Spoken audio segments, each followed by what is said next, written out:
You're listening to Who Were the Comedian Harmonists, the true story behind Broadway's harmony. I'm your host, Ruthie Fierberg.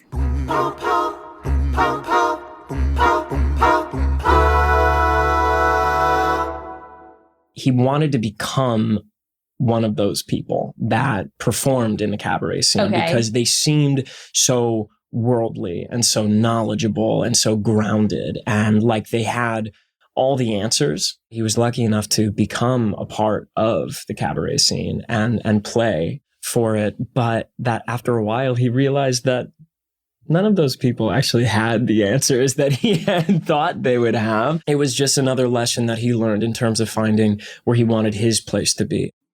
Erwin Bootz grew up with the dream of becoming a professional musician.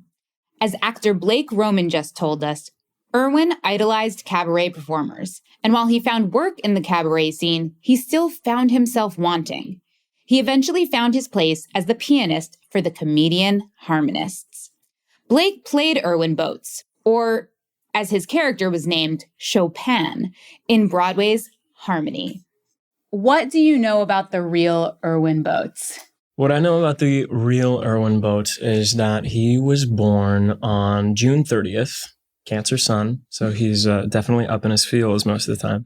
He was born in Stettin, Germany, which at the time of his birth was a part of Germany, and then after World War II, I believe, became a part of Poland. He grew up there. He had 6 siblings.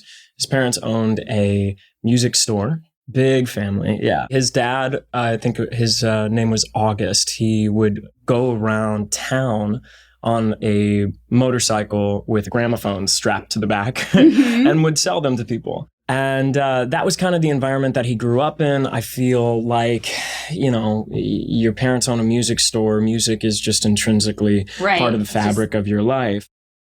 Our podcast's resident historian, Jan Grübler, provides some additional details. Erwin Werner Wilhelm Bootz, but he was always called Erwin, or his friends, even Biberti, called him Wienchen. From Erwin, he was Wienchen, the little Erwin. Well, because he was not very high, he was a small boy. And he was the youngest. In fact, he was born in June 1907 in Stettin. That time it belongs to Germany. Now it's Szczecin in Poland. And he was the only one who was living in very wealthy conditions because his parents had a shop in Stettin, a shop for records and gramophones and musical instruments. The music store, Odeon Music House, was opened and run by Erwin's mother, Anna Martha Bronstatter, who became Anna Martha Bootz when she married Erwin's father, August Bootz. Anna was August's second wife, after his first wife passed away. Erwin had 4 step-siblings from his father's first marriage, as well as 2 sisters, Gerda and Carla.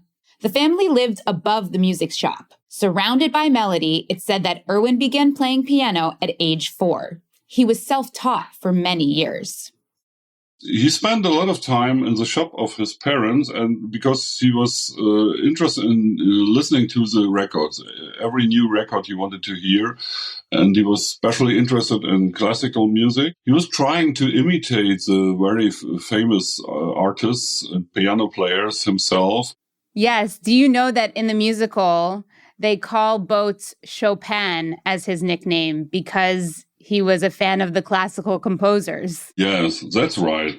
And he was able to play that, and he was very gifted in music, not only as a piano player, but also he was a very good arranger and also a composer. Then he got some education at a musical high school in Stettin By age already, 13, where he went Erwin after showed school. such talent and promise, he began attending the local conservatory. And so he was performing at Low Conservatory in Stettin. And so very much an early starter, you know, akin to Harry's story as well. And so he was inspired by people like Liszt, and that was more of like the classical genre of music that he played initially.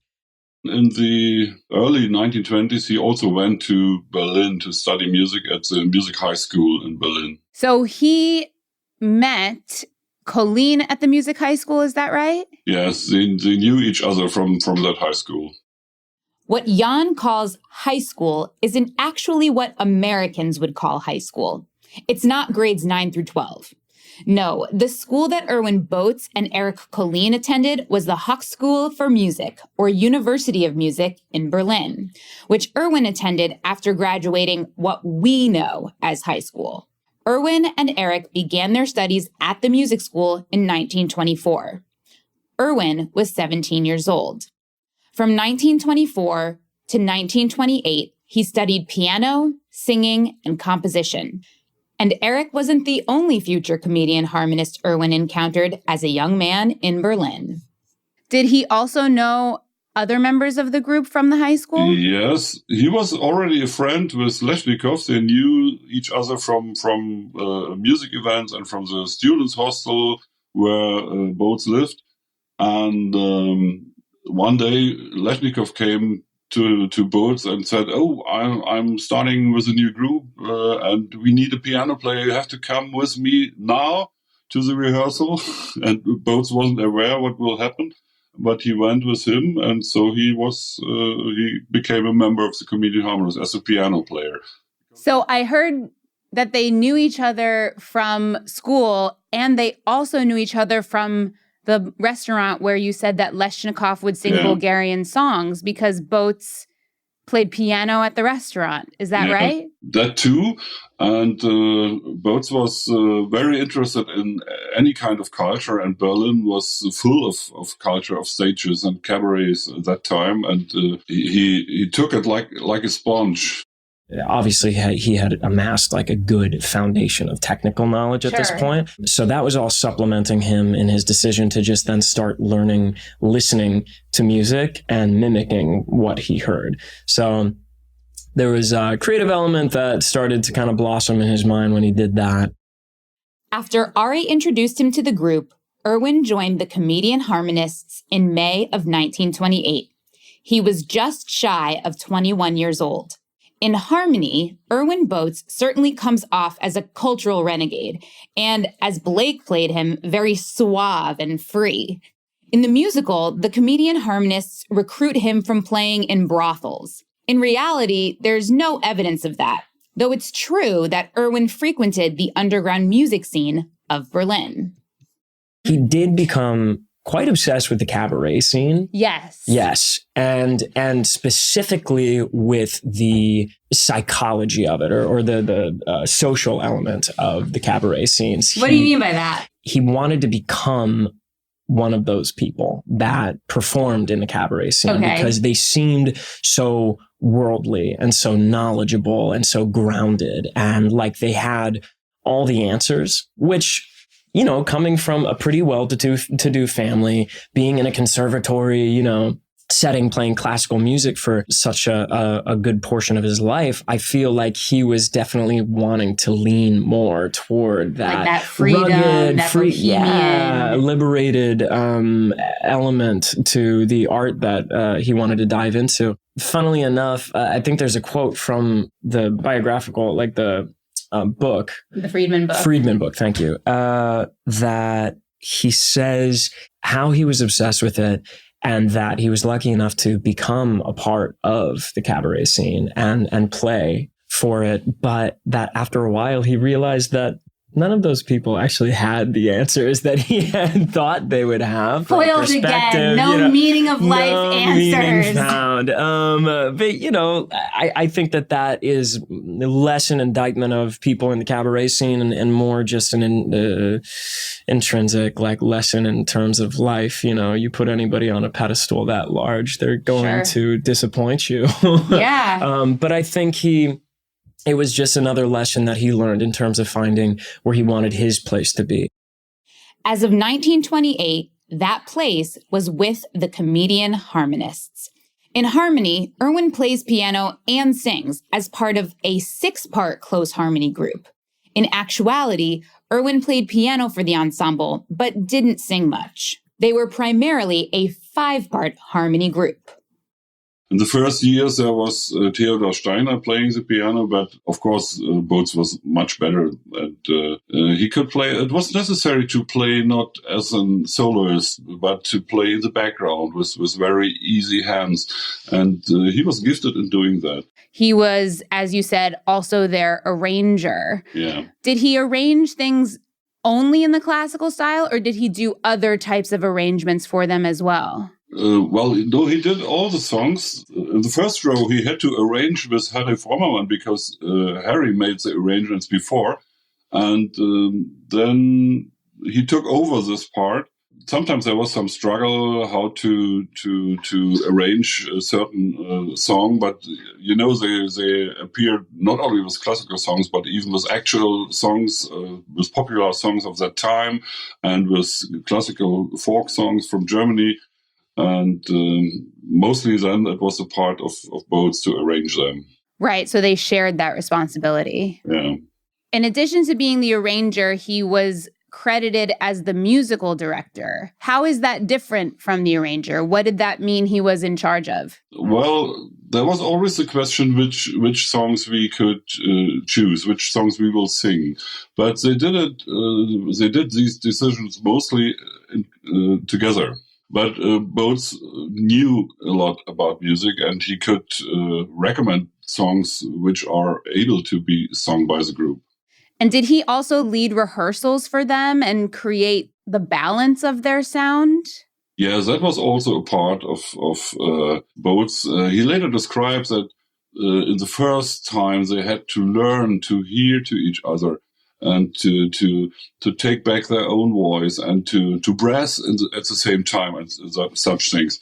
And he was responsible to train them, sometimes only one or two voices together, and then in the big rehearsals, the whole group. Right. Diction, pronunciation, breath, volume, dynamics, as we say, all of that.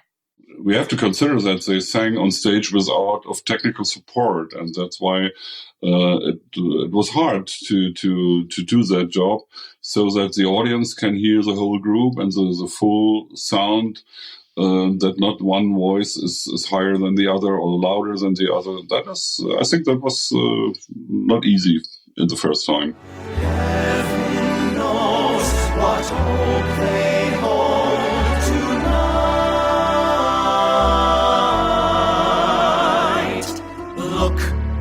Look how they tease these stars in the night. He left the group for a little bit of time between 1930 and 1931, even though that's kind of when they were becoming more recognized and successful. Do we know why he left temporarily? Well, it was always the plan of Erwin Bootz to become a famous piano player. And he said that the Comedian Harmonists, that was only a part of his cultural career. And in that time, there were so many opportunities in culture in Berlin that he thought he could get well known in another way. And so in 1930, he first time left the group. He tried different things, even to compose for other artists and to arrange for other artists. And then he tried to become a movie actor in the very young sound movie that time. But it seems to be not so successful for him, especially in financial matters. So he returned after 6 months, I think. Meanwhile, the group was appearing with another piano player. But when he said, I will come back, of course, they welcomed him because they knew what they have with him. Indeed, Erwin left in December of 1930 to pursue other opportunities in the arts. Walter Joseph replaced him. But by July of 1931, Joseph left and Bootz was back. That's pretty incredible to be so valuable that you can say, bye, I'm leaving. Actually, I'm coming back, and have them welcome you back with such open arms, I think. Yes, maybe they were not satisfied with the other piano player in the meantime, and they knew his skills and they knew his value for the group, and so they welcomed him, of course, when he came back after a short time. Erwin Bootz was not only valuable as a pianist and arranger, he was also vital as a writer. The one thing that's never really described in the musical is that Chopin, even though he never called himself Chopin, but Erwin Bootz wrote a lot of the music. He actually wrote one of the first songs that put the group on the map. Blake is talking about the song Ich hab für dich nen Blumentopf bestellt, translated in English to I ordered a flower pot for you, one of the Comedian Harmonists' more famous songs. We've included a link to it in the show notes. Between Erwin's arrangements, music direction, and compositions, he was responsible for a lot of the Comedian Harmonist sound. When you listen to Comedian Harmonist records or performances, what are you hearing in their sound? It's a fusion of like classical type piano, but at the same time, there's really like nothing classical about it. It's like it's augmented and oftentimes like the piano itself is often very staccato, and there's a lot of different layers of elements on top that make me feel like the cabaret scene was something that influenced greatly Erwin's sound. A bit of a fusion of like the jauntiness of it, you know. Each of the individual members had their specialty. Yeah. Like coming from conservatory, Bootz was like very specialized in classical, but then there's that cabaret influence.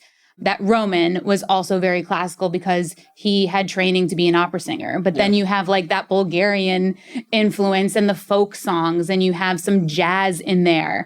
But Berti brings that opera side. So you have this range of styles, but you also have an expert in each one of these guys in each one of those styles. Right. I'm sure at the time what they sang sounded poppy, you know, because it is such a mix of different backgrounds musically spread across all six guys. There's no way to really, like, I listen to their music and I couldn't place it in a genre. That's so I really couldn't. I mean, yeah, it has the barbershop element to it, but it doesn't stay. It might be that for a second, but it doesn't stay there. Like it moves too much, too quickly to like be able to pinpoint it as being one thing. And it's just as gorgeous. That sound, that Erwin stamp, influenced Harmony's composer, Beryn Hammil, and lyricist Bruce Sussman quite deeply, as Bruce explains here. One of my favorite songs on the show is In This World, which is sung by Blake Roman on the movie set in Act 2. Sung by the character Chopin, played by Blake Roman. And that song is maybe the only one in the show that is directly inspired by a specific song that they did, the Comedian Harmonists did in their act. I'm going to mangle the German, but I believe it's pronounced Heute Nacht oder Nie, Tonight or Never. And it's a beautiful melody in the style of Dietz and Schwartz, Dancing in the Dark, that kind of evocative, mysterious melody. And we said, we want to write one of those. And this is the song that we wrote. How have I found you? How in the world? Now that I found you, you are my world. In these times that keep us guessing, you're my answer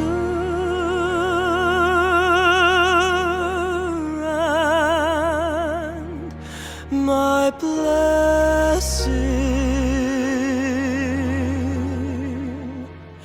In this world that's lost all its reason, at last there's a reason for hope in my heart. Aside from his skills, what was he like? What was his personality within the group? Well, because he was the youngest of the group, he was mainly under the influence of Robert Berti, who was more active maybe Berty was a kind of a father like him, a second father. He replaced the missing father. And it took a long time until he encouraged himself to opposite to Berty. It's interesting that he aligned with Berty in those early days of the original Comedian Harmonists. I hear what you're saying about Berty being such a presence and Bootz being, the youngest, influential on the musical side, but perhaps needing to follow more on the practical side. But it's interesting because Berty really seems to have come from very little, and Bootz comes from wealth and was receiving checks in the mail. I think Bootz was still too young to be self-aware. Then he started to make his own decisions in the late 1930s. So in 1935, when there was the question if they should disband the group, there he was still following to Berty. And he said, okay, if Berty goes back to Germany, then I will go back too. In the Fechner documentary, Erwin confesses to being under the influence of Robert Berty when it came to the group returning to Germany in 1934 after their visit to America. They knew there was danger afoot for the Jewish members, even if they didn't realize the full extent of it. As Erwin says in the film, I was to blame too. In the Fechner footage, Sikowski says that Berty and Bootz, quote, weren't too fond of Jews, but they weren't Nazis. They were diplomats, only concerned about money, end quote. Their livelihoods and success meant a great deal to them. How did Bootz take the fame and the success of the group? We've heard, different ways of handling it. There's Leshnikov, who still stayed very frugal, but was very loved by the women. So he really loved the fan part of that. We have, Harry, who worked harder and harder to keep their success.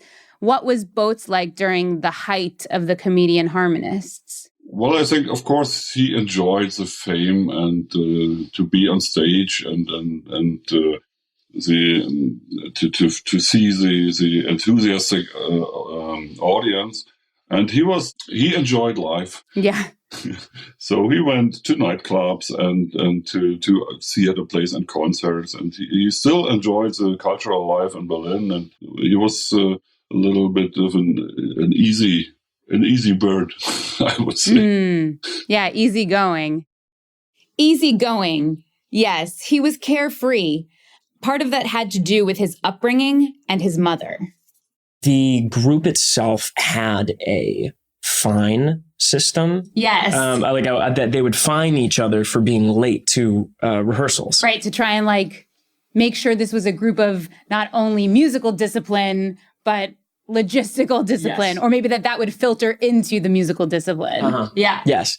And it worked with just about everybody because 5 of the guys were in, pretty dire financial straits most of the time. But Chopin didn't have to worry about that. His parents, in the book, it also says that his mom would come down to Berlin every month or so and pay off all his debts. So sounds good. He was the only one that was, this is all to say, he was the only one that was late to rehearsal a consistent degree. So I love that aspect of his personality. I think it kind of helps to imbue his character with a little bit of independence. Erwin was independent, but he was not immune to partnership when it came to love. In 1933, I know that he married what would become his first wife. Yeah. Tell me about her and how they met. I'm not very sure where they met. That was Ursula Elkan, and they married in May 1932. That's very early for that time and for his age. She was the daughter of a very well-known sculptor, and she was Jewish too. She grew up in Germany. She was born in an area not too far from Frankfurt. So for the most part, she grew up in Alsbach. This is Beryn Hammil, Ursula's daughter from her second marriage. Beryn is not Erwin's daughter, but as the daughter of Erwin's first wife, Beryn offers some insight about the woman Erwin first fell in love with and wed. her father built a house for the family, and she was born nearby and lived in Alsbach as a small child. There's a photograph of her with her parents and her younger brother standing on the front steps of the house in Alsbach. And I visited it last year in May. I was doing some work on a project for my grandfather, and they brought me to the house that he built and that she grew up in. And I have a photograph of me standing on the very same steps that she stood on as a child. And her father was an artist, is that right? He was a very well-known artist in Germany. What's his name? His name was Benno Elken. And he was a very well-known artist who did commissions. He did work for organizations, public sculptures, private commemorative medallions. He did a lot of medallions. He did busts, etc. And he's most well known for the Menorah of Israel in Jerusalem at the Knesset. In the Fechner documentary, Erwin notes that Ursula was extremely cultured, so much so he had catching up to do. But as a man who had been enamored with the dynamism of the cabaret scene and the internationalism of Berlin, the attraction makes sense. Despite that, Erwin and Ursula's marriage did not last, and they did not have any children together. He was only, 23 when they got married? Yeah, that's right. And so that relationship sold over the time more and more, and finally they got divorced in 1937. Even so, it seems that Ursula and Erwin were separated before their official divorce. She left Germany right around the same time as the Harmonists received the warnings from the Nazis saying the Jewish members of the group and the Jewish wife of the member of the group have to go away. I look at it in retrospect as the Nazis giving them a heads up to get out. And she left Germany. Her husband divorced her. She left and she went to Paris. And she made her way in Paris in the art world there. Many people, when they left Germany, put the past behind them and closed the door and didn't discuss that part of their lives with the next generation. My mother was one of those people. So I knew nothing about her past, her life in Germany. Ursula didn't tell Beryn much about her life in Germany or her marriage to Erwin, but she did speak to another descendant of the Comedian Harmonists, Erich Colleen's grandson, Mark Alexander. Ursula was born in 1910 and she died in 2004. And when I met her, she must have been in her late 80s. And I'm not even sure how it is that I was able to locate her, but I found that she was living in the hills of Los Angeles in a pretty house with a little pool in the backyard. I went and I visited with her at her house, and this must have been in the late 1990s. And she was very willing to talk about her past. Really? Yes. I showed her a video clip of an interview of Erwin Bootz, which I probably got from the Fechner documentary. And by then, Bootz, who had originally been kind of a lean, good-looking guy, had become much heavier and kind of bloated. And she looked at this video and she kept saying, no, it's not him. It's not him. It's not him.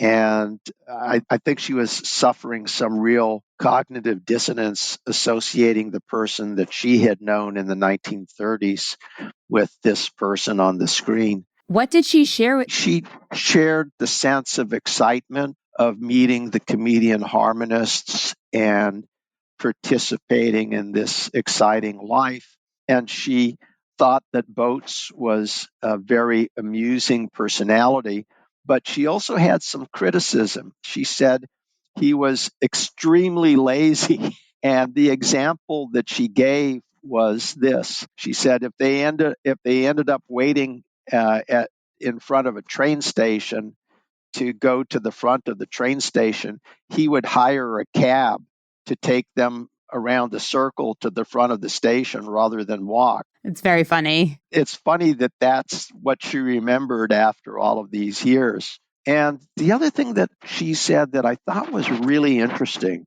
was that when she and Boatz separated, it had nothing to do with politics in Germany. She basically said that they just decided to go their own ways, and the marriage had exhausted itself. So that it wasn't necessarily about her being Jewish and him not being Jewish and anti-Jewish sentiments popping up in Germany. It was more the average, emotional partner questions and issues that can break up a marriage. Is that your understanding? Exactly.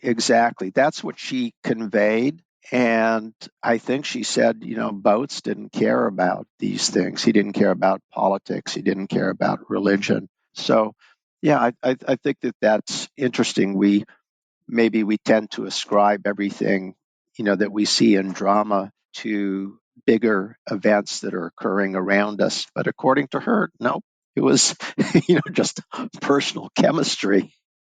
By Mark's telling, Ursula says it just didn't work out, as Erwin also said in the Fechner documentary. But another of the comedian harmonists suggested otherwise. Leshnikov nails him in the documentary and says, no, absolutely, he did it because she was Jewish. That sentiment stuck with Bruce Sussman. So in the musical, Erwin marries Ruth, a Jewish woman who is politically active in the Communist Party. Ruth is a fictitious character, a composite of the real women in Erwin's life, in addition to the imagined political involvement, which could have been true of a woman of the time generally. Having watched the documentary, in which Erwin says he did not divorce Ursula because she was Jewish, and Ari Leshnikov implies he did, Bruce dramatized the latter version.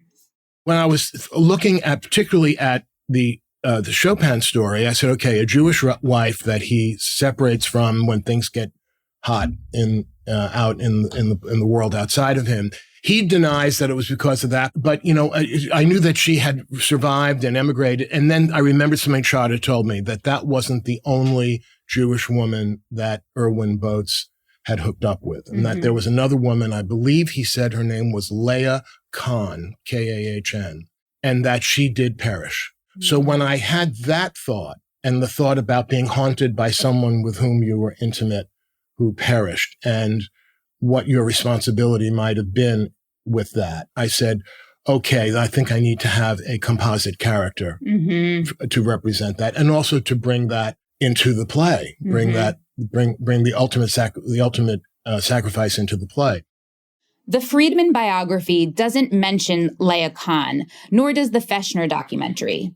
But both of those sources spoke mostly of wives. And Peter Chada, who Bruce mentioned, wrote extensively in German about the comedian harmonists and had access to their archives. One thing is for sure about Leah Kahn. Erwin Bootz never married her. His second wife was Ruth Sametsky, also a Jewish woman, but not the Ruth depicted in Harmony. Ruth Sametsky was born in 1910. She and Erwin married on August 16th, 1940. Erwin was 33 and Ruth was 30. He married his second wife in 1940, and they also were only married for a short time, I think for 5 years. But from that second marriage with that Ruth Sametsky, he has a son, his son Michael Bootz. He later became also an artist, a variety and cabaret artist in Berlin. But also that marriage got divorced after the war, and he married later a third time when he went to Canada in the late 1950s. Her name was Helga Margarete Garte, called Helly, and they married in Canada. Then I think it was in 1960 or 1961. 1961.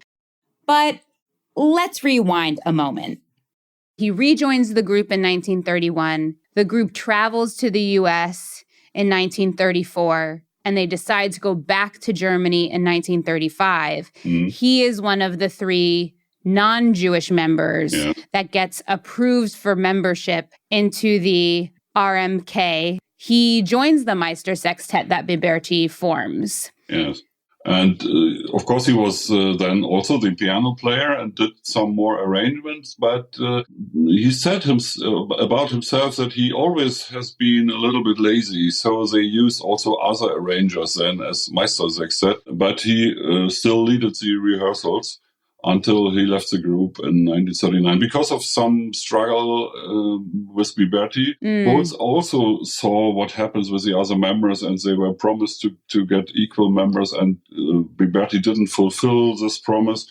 And so he decided to leave the group to start another kind of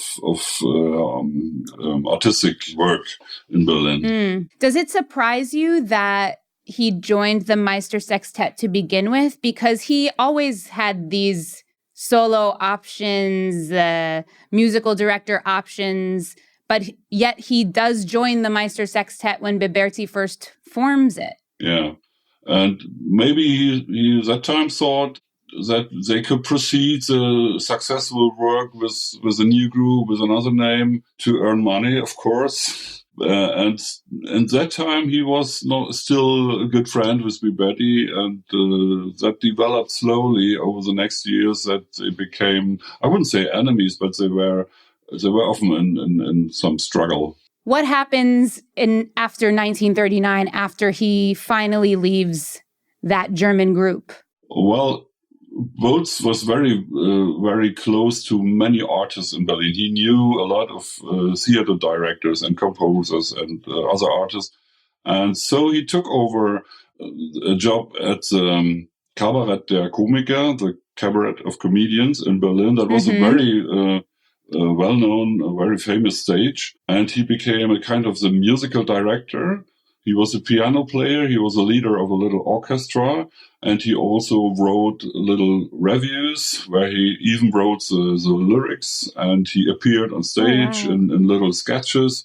And that was some new kind of making music for him, not with a group, but with an ensemble and with orchestra and choir, of course. And so he was very successful over the next years until the war broke out, and such kind of cultural things were not longer impossible for nobody. So once the war broke out, he began to struggle. Yes. And as many other artists, he took part in some troop entertainment or military entertainment then for the next years. And finally, for the last weeks of the war, he was forced to be in a special branch of the army that was called Volkssturm. All the old men and all the people who were not able to become a soldier now had to be soldiers, even artists. And so he took part in the defense of Berlin in May or in April 1945. Wow. And what happened once the war ended and he no longer had to serve? Did he go back to music again? Yes. And Erwin Bootz was, you can say, the only one who preceded the artistic life. He was an artist from the very first hour after the war. He appeared again in cabarets.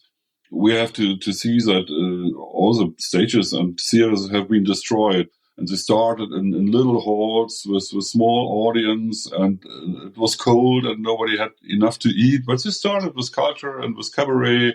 And as I said, he was very gifted in some things. For instance, he used well-known songs, for instance, from movies, well-known songs, and wrote some actual lyrics about the circumstances, the hunger and the cold and the destroyed roofs. All that he put in his songs and made people laughing again. That was his gift. I know that you can hear some of the Comedian Harmonists' music today. Much of it was destroyed, but there is enough recordings out there. Are there recordings of these other pieces and music by Bootz out there for people to listen to? No, unfortunately not, because I think there was no recording technique that time. And we only know it from concert programs and from his own descriptions. Later in some interviews, he told what he did and what the lyrics were, and he gave some examples of that. But there are no original recordings from that time. So you mentioned that he moved to Canada in the 1950s. What made him leave Germany? Nobody knows. It's a mystery. Yeah, it's said that he had some struggle with the tax office. Mm-hmm. Because he had some doubts or he had to pay it. That was the problem all his life. He said, even as a young man, he was a master in borrowing money from other people. Oh, and my when goodness. he was young, then his mother came after some months and paid all the doubts. So his mother used to pay the debts, and once his mother was gone, maybe he still had debts and he had to leave to avoid trouble. That's the story. No, I don't really know. And we know that he had a sister living in Canada with her husband. And so he went there and tried to become a musician. That wasn't easy because in Canada at that time he had to be a member of the musicians union. And he had to wait for 1 year until he may appear on stage. So the first months he worked for an insurance company and sold insurance policies. Can you imagine being someone in Canada who buys an insurance policy from someone who was as famous as Erwin Bootz was as a comedian harmonist? It's just so interesting to me sometimes what happens after the superstardom. Yeah, I think it was hard for him. And he tried, beside his job, he tried to play at night and in a bar or something like that. And then when he was allowed to appear as an artist, then he became famous even in Canada. And he had, for instance, he took part in some radio shows where he played some of his pieces. And his wife or his girlfriend then, Helly, followed him to Canada and they married there. Helly and Erwin married in 1961. She was 28. Erwin was 54. Around 1970, the pair returned to Germany. He lived then mostly in Hamburg, and he was very active in each kind of culture. For instance, he made synchronization for movies, for English movies, the German synchronization. He wrote the books, and sometimes he also spoke some voices. For Laurel and Hardy, for instance, he did it. Wow. Yeah. And he translated books, and then he wrote theater plays and gave concerts, and he appeared in big shows, and he appeared on TV then too. So he had musical activities until the end of his life. Erwin Bootz died of a heart attack on December 27th, 1982. He was 75 years old. So that time, Bertie and Zizowski were the last still living members of the first group. What is the remembrance of Erwin Bootz that sticks out most in your mind? That is, first of all, his musical talent and his ability to compose, to arrange. And if you know some of his later works and pieces, then you can watch that he developed a little more. Well, he never became a solo pianist as he wanted to be in his youth. But he was always very successful. And I remember him even from that TV documentary he was always a friendly guy. There's a recording of him he made very late when he lived in Canada in the 1960s. He took a motif of a well-known song and he played it in the style of Chopin and in the style of Strauss and in the style of Tchaikovsky and so on. Always the same melody, but always in the typical style of that famous composer. Yeah, so he really had an ear that was able to translate into different, like you said, styles and genres. And it was that ear that he had from a young age. Jan, I'm just noticing that you have on the shelf behind you something from Electrola. Is that Comedian Harmonists? Yes, that is an original Comedian Harmonists advertisement piece that is made of paper. And those things were stand up in record shops. Can you bring it to the camera to see closer? They learn you to laugh again. Wow. Jan shows me this little display. It has a rectangular plastic base. A groove on its top holds a Comedian Harmonist record upright, as if you were to see the surface. On the plastic base, it reads, Comedian Harmonists, Ihren Sie wieder lachen. Google translates this as honor laughter again. Jan translated it word for word as, "They learn you to laugh again." It's our way of saying, learn to laugh again. After all, the Comedian Harmonists were a comedy act. And the cartoonish cutouts of their faces on the display remind us of that as well. This piece of memorabilia is how stores would display new records in their windows. In the 1930s, in the record shops, there was always the actual shellac record of the group was presented. And I have now a later vinyl record of the group because I don't collect shellacs, Famous, yeah. They sing only for Orion, and I have it in my box always together with a little green cactus from the song. And so the sound of Erwin Bootz and the full Comedian Harmonists lives on.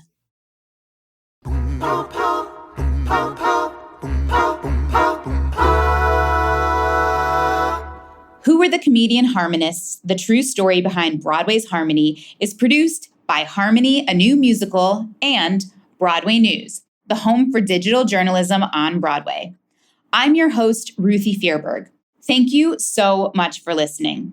To read more about the Comedian Harmonists, visit thecomedianharmonists.com.